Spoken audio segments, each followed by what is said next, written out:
We are live. Hello, Karen. Hello, Michelle. Finally, we are here. Yes. It's been a journey today to try to get this thing going. Between my internet problems, the link breaking, I'm so glad that you're here right now with me. I'm so glad to be here, and this is such a wonderful way to round out the day. Exactly. Awesome. I am very excited that I was introduced to you, that we're going to talk about this today. Thank you so much for giving me your time multiple times today to join to have this important conversation. So just a little bit about what I do with the series, Michelle's Conversations That Matter. I am out to really cause open conversation around mental health and well-being, and to talk about those important topics that really matter to all of us. So what I do professionally is I work with HR leaders to help them recenter their employees and really cultivate an environment of compassion and elevate the conversation around well-being. So thrilled to have you for the next bit of time together. So before we dive in, we're going to talk about a really important topic, something that I know a lot of people are thinking about, they're talking about returning to the physical office. Before we dive into that, could you take a second, just introduce yourself, tell us who you are, where you live, and what you do for a living? Sure. So my name is Karen Cashman. I live in Westchester County, which is just above New York City. And I own my own HR consultancy called Althea HR Consulting. Awesome. Awesome. And so you, give us a little bit more about you. You are in this space. What's the backstory? How did you land in HR? I mean, something you always wanted to do, or tell us a little bit more about that. So no one grows up saying when I grow up, I want to be in HR. However, I did have early interest in psychology and in law.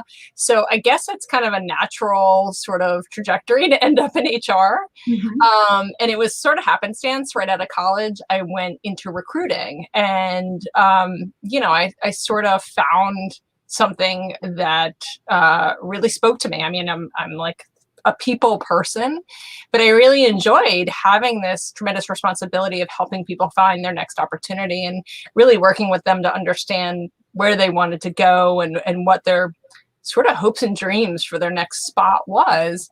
And I did that for many years, but then I wanted to expand because I was only doing one component of the employee sort of life cycle. And I really wanted to have more ability to sort of support individuals along that whole path from, their onboarding into organizations, to engagement within organizations, to advocating for employees, but also helping leaders and managers to be better leaders and managers. I love it. I love it. And you are, you're also a stand for equality of women and minorities in the workplace. Tell us, why is that so important to you? Obviously you're a woman, but tell us why that's so important to you. Sure. It's like another sort of thread that's run throughout my whole life. So it started when I was 10, and I volunteered to support people with intellectual abilities. In high school, I started an Amnesty International group. On up through my master's degree, I did my master's thesis in coaching and mentoring to support women into the C-suite. And at the time I did that work, there were 2.5% of women in the Fortune 500 CEO position. So we've made some strides. We're not there yet.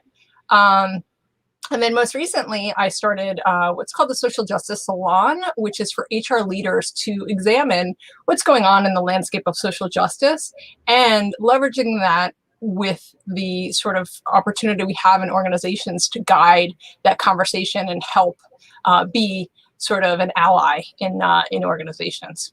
Amazing. That's great. I think we need more people that think like you and actually put in the work behind the belief system. It sounds like you're really doing something about it instead of just talking about it. So I think that's really something really to be proud of. So as an expert in cultivating strong workplace cultures, you shared that there are things that HR leaders and organizations really do need to be thinking about when it comes to opening their doors and welcoming employees back into the workplace. Can you share more about that and what HR leaders and leaders in general really need to be thinking about as we sort of emerge from this whole experience? Sure, and I'll kind of go through it with the caveat is everybody wants the playbook or the best practices. And if they're out there, it doesn't mean it's right for your organization. So let's start the conversation there. But you have to examine both the tactical and you have to examine the strategic. And they're actually one and the same, because this conversation comes down to making a series of decisions, right? Are we going to require people to show proof of vaccination? Are we going to require people to still wear masks? How many people are going to be allowed to be in a meeting room at one time? All of these things, when they seem like smaller decisions, they actually talk to culture. And the opportunity here is huge in terms of doing it right and in terms of misstepping. So I think organizations really have to examine, like, what are our values? And then are we living within our values as we make these decisions? When we look at the landscape of what's going on right now, a third, and a third. So a third of people surveyed in multiple surveys are like, get me back to work.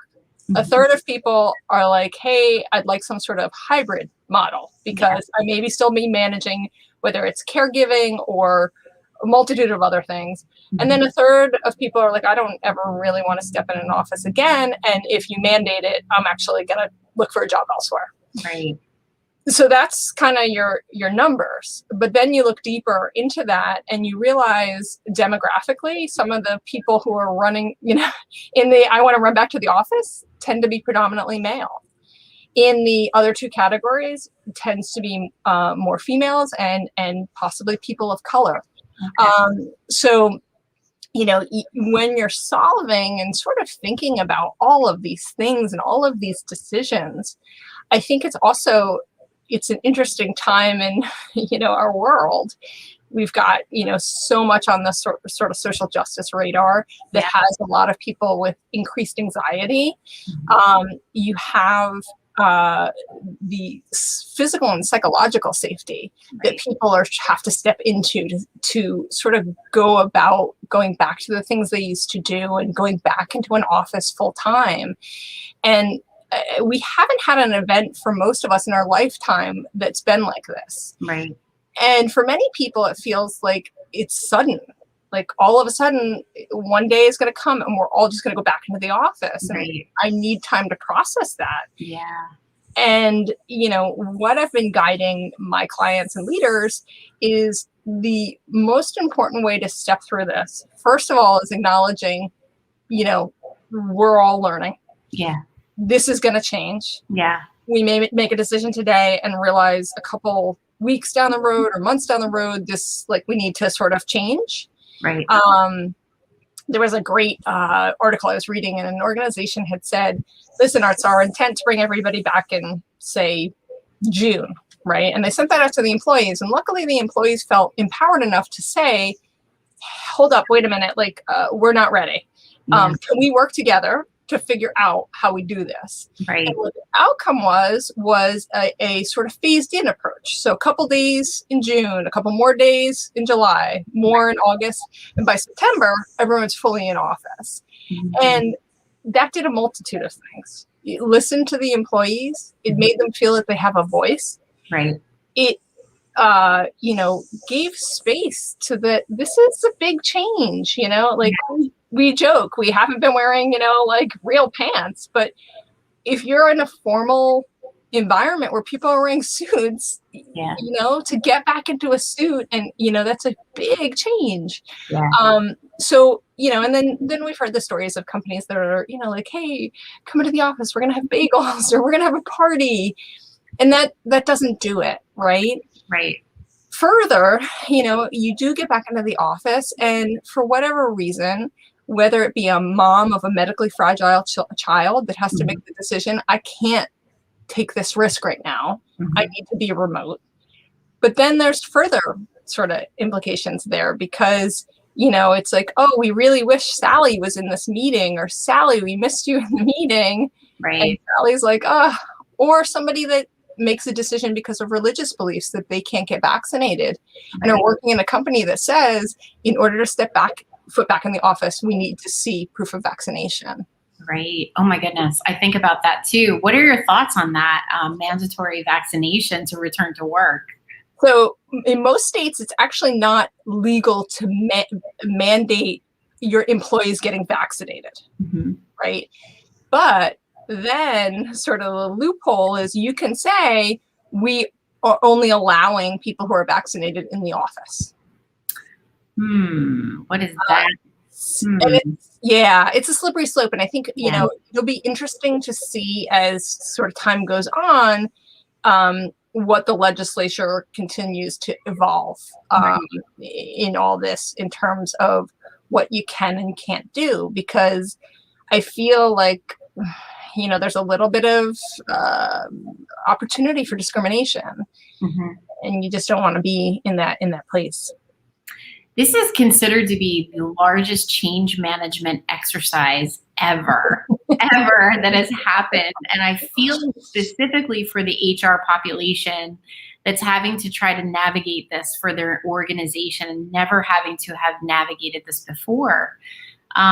What else are you seeing from your clients as you start to help them, guide them through the process of all of this? How are they doing? I guess I'm sort of curious, like, God, how are they doing? Because this is a lot. It is a lot, and you're spot on. It is the largest study in change management ever. And then we also have to acknowledge, like, you know, we have this shared experience of the pandemic.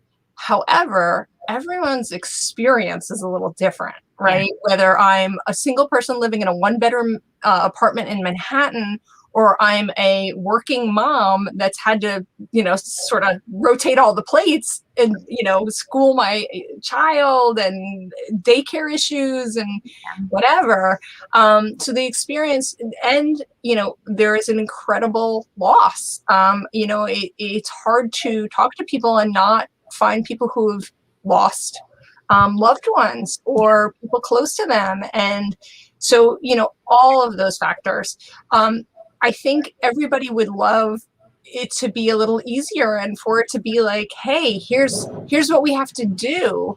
But it really comes down to acknowledging the sort of humanness of this as we step through, right? And, you know, keeping that idea in mind that this hasn't been the same experience. I mean, there are people who are like, you know what, I did such great things during the pandemic, right? I got a Peloton and lost 50 pounds, whatever, right? But for some people, you know, like it was Groundhog Day and they had to confront a lot of their stuff that in a normal world, when we're going 100 miles an hour, you don't have to sit with your own internal stuff. Right. So from that standpoint, you have to realize it's not sort of one problem-solving exercise. Once you acknowledge that, I think for organizations that are trying to navigate this, it's giving employees a voice and listening and trying to understand and being comfortable. Somebody said it the other day, and I was like, yep, that's exactly the metaphor. Being comfortable surfing, right? This is like, we're going to change. We're going to pivot. We're not sure. No one's sure what's happening here on in. There is no playbook for this. Right. So I think that, you know, I'm seeing a lot of people, they want answers and they, you know, but there's what I try to coach is like, I can't give you this one magic ticket solves it. You have to, again, reflect on your values, reflect on your employee value proposition, and act within it. Because the other piece we can create here is, you know, you have all these wonderful values and now it's in the spotlight. And if you misstep and you do something that seems completely out of alignment with values and you don't communicate why you've made that departure, we create a gap, right? And in that gap is where employee engagement falls away because the trust starts to erode. Because trust is built on a relationship and understanding, like, I know where we're going, right? I know how we interact. So when somebody does something that seems out of character to that, or leadership and organizations do something out of character to normal operating procedure or values, then we create that gap. And that's hard to recover from. What do you say? Because the thing that I have been hearing is there are leaders that just want to open their doors because they want to open their doors and they just want to get back to normal. And like, without having the real why, like if you've been effective as an organization, remotely working, connecting virtually with teams and producing what you need to produce, why are you opening? Like, do you challenge them to say, what is the real reason? So that, is it just because you're trying to reclaim the old way? Because we're in a different world now, right? Yeah. So, there's a lot of ways to answer that one. First off, we do have to acknowledge, even though we've been able to build this incredible way of interacting virtually across all different platforms and, the leveraging of technology, there is something that is said that the collaboration and engagement can suffer a little bit. Okay. So, some leaders are looking at it, with the human factor, saying, I want to have a way to get people back into the office to get collaborating again. We're missing sort of the informal idea exchange. We're missing, we joke about like water cooler conversation. Yeah. But a lot of times it's not always about how's your weekend. It's about like, hey, I'm spinning on this problem. Like, what's your thought? Right. Oh, yeah, that's a different way of looking at it. So we've lost that informal idea exchange. And so some leaders are like, I need to figure out a way to get that back. Right. The sort of negative route on that is that some leaders have not trusted their employees throughout this whole time. And we have incidences of organizations using monitoring software to see what their employees are doing and everything like that. Wow. But, like my philosophy is like hire adults and, get out of their way, support them. Yeah. But you have to, if you don't trust your employees, like, that's a whole different culture. But, like, the other thing is sometimes, people reflect also on the visibility. And this is where the dynamics of sort of men, women, and people of color come in. Mm-hmm. So, when you're in the office, like if we move to a hybrid model, right? Mm-hmm. When you're in the office, you're going to have different visibility than maybe somebody working remotely. Mm-hmm. So then we, when we reflect back to the demographics I shared, if a lot of women are choosing that hybrid model or choosing to stay at home, that starts to set the visibility, the ability to get promotions, the ability, to sort of grow careers. Right. And, women, I don't think, are opting into those decisions lightly. Mm-hmm. Sometimes there's not a choice. And so there's a real sort of sacrifice in terms of moving that forward. What do you think is going to happen? Like when we say hybrid, do you think that that'll be the future where people will have the option of toggling between the work from home? And because I asked that question, it's kind of a twofold question. And it goes back to the earlier thing you said about trust and having monitoring software to see if people are really working. But doesn't it all boil down to what is your culture and what is the trust that you have established, and are leaders really tasked to, and how do you, I'm sorry, I have like a million questions. How do you build trust in a virtual space? Like, how are you, if a leader has done a poor job of cultivating trust and now we're working remotely, how are you even building trust in this space where it didn't exist? Let's start with that question. So I mean, building trust is about, it's about communication. It's about feedback. It's about, like, I know what to expect, right? You're clear in your intentions. You're also clear in your expectations, right? So leaders that do that well in the office, most were able to sort of pivot and do that well remotely, right? Yeah. Mm-hmm. You have to have one-on-ones. You have to look at the engagement tools you're using, right? Mm-hmm.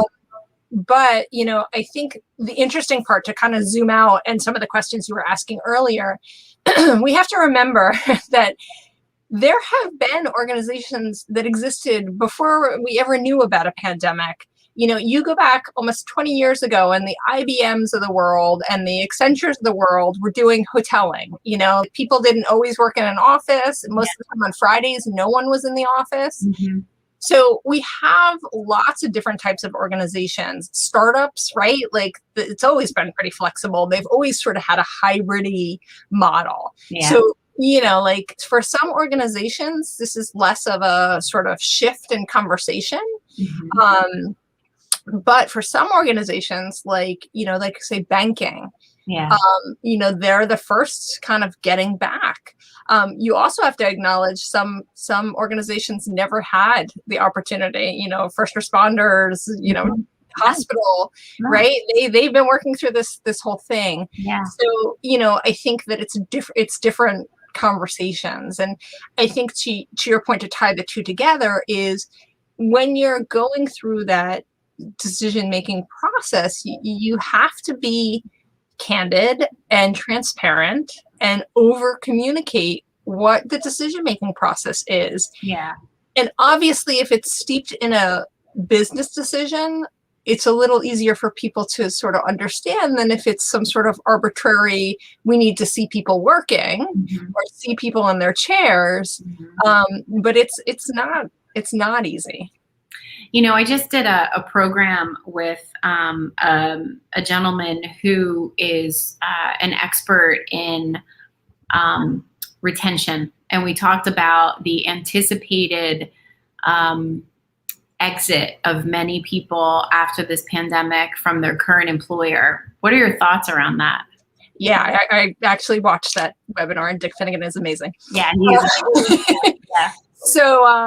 So yeah, I absolutely think that's upon us. And I think it's interesting because I think for a lot of employers, there's still sort of feeling that it's a buyer's market for them. Right. And I think, it's going to be the great sort of reshuffling. I think there are a lot of people that stayed put and just sort of put blinders on and were like, I'll get through this, but I need to figure out something different. Right. Because, again, coming back to the values piece, a lot of employees throughout this pandemic saw, oh, my company touts these values. Well, that's not been my experience through this time. Right. And that's hard to swallow. Yeah. So I think there is going to be a sort of great reshuffling. And I also think a lot of HR people, either their organizations, elevated them and understood that they were taking on more than they've ever, and, that the burnout was real. Or some organizations said, oh, we don't really need HR or made cuts. And, I think all of that is sort of coming together in that I think we're going to have a lot of people sort of looking for that opportunity to go somewhere else. The other thing is, again, not to beat this values drum any harder, when you talk to candidates about what they're looking for, and it's interesting because it cuts generationally, heavier on some of the millennials, but you hear people talking about values and values of the organization, and do my values match that organization? Yes. And two of the most common interview questions people are asking is, how did you manage through the pandemic? Tell me about that. And then, what are your values and how do you put them in motion? And people don't want rote answers. They want proof of how those organizations are living their values. So I think that's also going to be a big deciding factor in how people are choosing what their next step is. That's amazing. I actually, I was reading a few different articles, and I think it was a Harvard Business Review article talking about how now is the time when organizations have the opportunity to breed loyalty just in how they're treating their people, right? Like people are going to remember how they were treated during this pandemic. If they felt cared for, if they felt looked after, if they felt connected to in a virtual space, they're all going to remember that.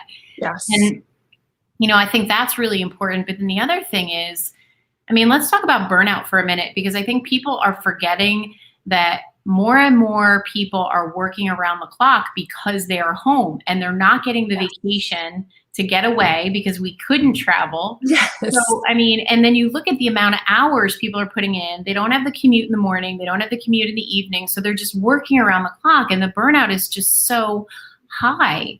So yeah, Correct. what are your And thoughts then, on that? Yeah.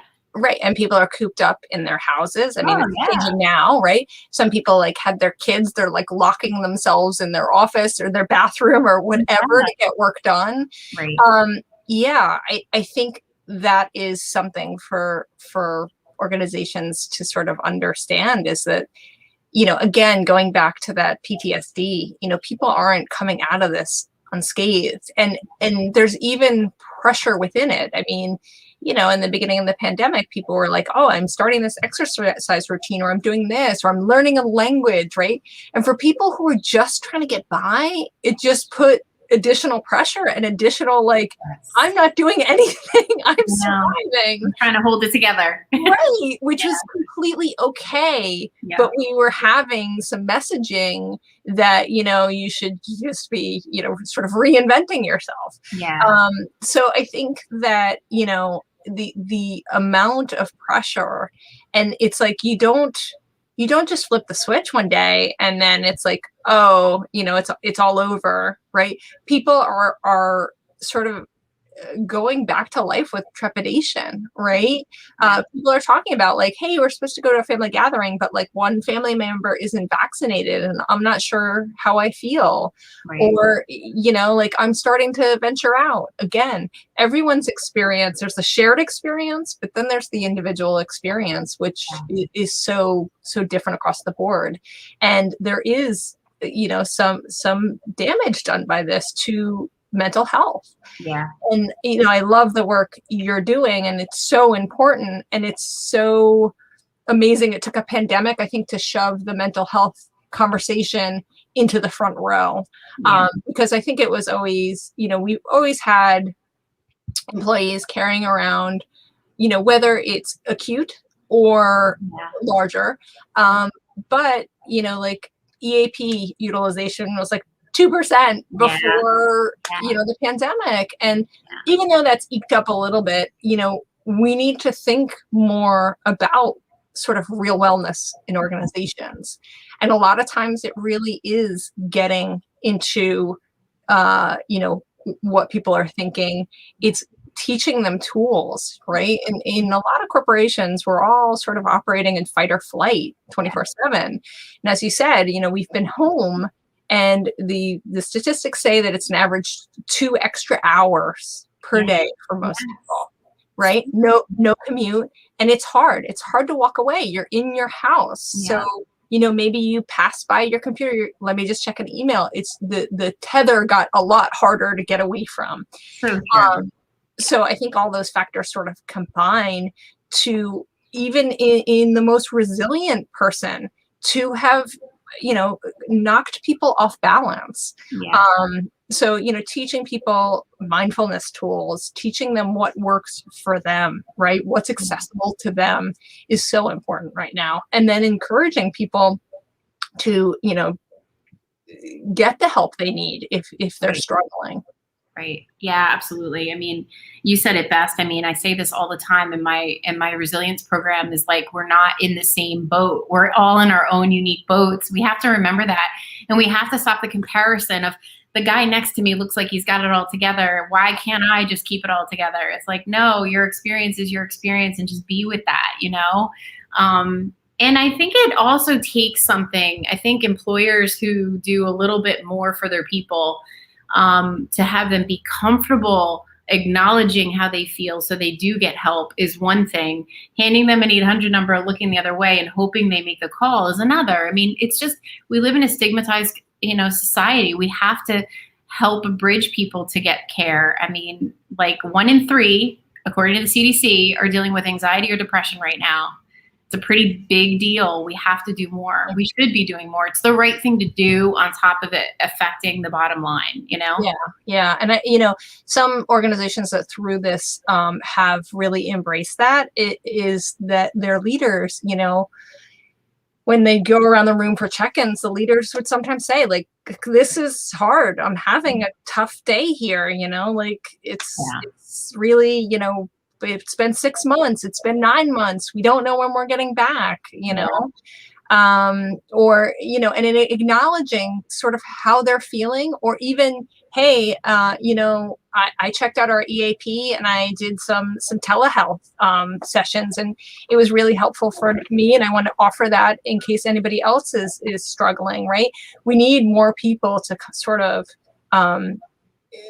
tell their story, right? Yeah, and especially in leadership positions. absolutely, absolutely. So my goodness, I could talk to you all day long, but we are almost at the end of our time.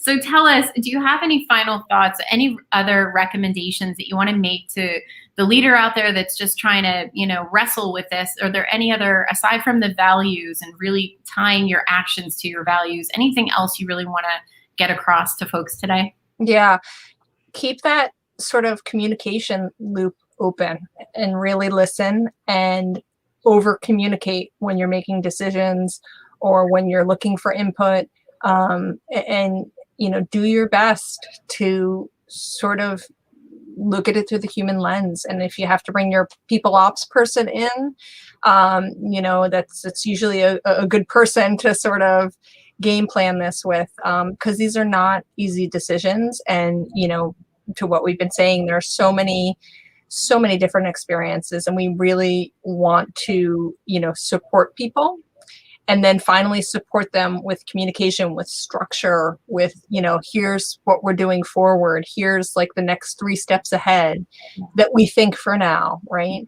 All of those things I think make it a little bit more of a smooth transition, but it's not going to be completely smooth, and I think we all need to get comfortable with that as well. Yeah, and I love the thing that you said before about having your employees be part of the journey. I think oftentimes as an former employee, it was sort of like, this is what you will do, and we'll check in with you down the road. But if you engage them early and you connect with them and you listen to their voice and you hear where they are, it's going to be a lot easier for you to implement change. So I love that recommendation. Yeah. Awesome. So how do people connect with you? I have your website down at the bottom of the ticker. Is there any other way you want people to connect with you, Karen? Sure. So on my website is my email. I'm on LinkedIn as Karen Cashman. Happy to connect. I love what I do, honestly. So helping other people sort of walk through these decisions and sort of figure this stuff out is what I really enjoy doing. Amazing. And I could see you being a tremendous value because your hands are in different organizations. And if I was an HR leader, I'd definitely want to talk to someone who is seeing it from a more broad perspective than just my limited lens. So thank you for what you do. And I'm so grateful to have gotten the chance to chat with you today and for all the wisdom that you shared here on my show.